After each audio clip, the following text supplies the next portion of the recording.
మీరు సినిమాకి వచ్చినప్పుడు ఎర్లీ కెరియర్లో లైక్ మీకు ఒక పెద్దయిన లాంటి సినిమాలో బాలకృష్ణ గారి దగ్గర నటించడానికి ఛాన్స్ వచ్చింది, అలాగే ఆటో డ్రైవర్ నాగార్జున గారి సినిమాలో ఒక ఛాన్స్ వచ్చింది. సో అట్లా ఆ స్టేజ్లో అంటే అంత పెద్ద స్టార్స్, అప్పటికే వాళ్ళు they are the biggest stars అప్పుడు తెలుగు ఫిల్మ్ ఇండస్ట్రీలో.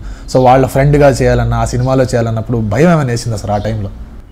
భయం అంటే భయం వేయలేదండి, ఎందుకంటే నాకు అంతకుముందు కూడా చేసేస్తున్నాను కాబట్టి మాకు అదే యాక్టింగ్ నేర్చుకునేటప్పుడు ఎంతమందితో ఉన్నా ఎంతమంది మధ్యలో ఉన్నా you have to feel that you are in public solitude. అక్కడ ఇద్దరు ముగ్గురు మాత్రమే ఉండి చేస్తారని ఆ ఫీలింగ్ తోటి, అంతే తప్ప నాకు వాళ్ళతోటి భయం, వాళ్ళు బహుశా నాకు అది అలా చేయలేదు. అంటే భయపెట్టడం కానీ అయ్యో బాబోయ్ ఇంత పెద్ద స్టార్స్తో చేస్తున్నానని ఆ భయం క్రియేట్ చేయలేదు. చేసుంటే భయపడేవాడినేమో.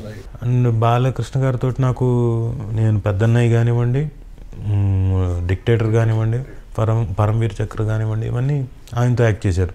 ఆయనతో సరదాగా ఉంటుంది ఆయనతోటి. ఏమా బాగున్నావా, నాన్నగారు బాగున్నారా, ఆయన పద్ధతుల్లో ఆయన ఉంటాయి. Bend down and you say sorry, and sudden times when you're right no you will say I'm right.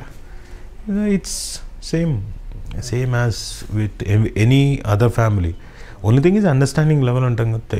ఒకవేళ జరిగింది ఏదైనా ఉంటే దాన్ని అర్థం చేసుకొని ఎలా ఫర్దర్గా ఫ్యూచర్లో మళ్ళీ అలాంటి మిస్టేక్ జరగకుండా చూసుకోవడం అంతే.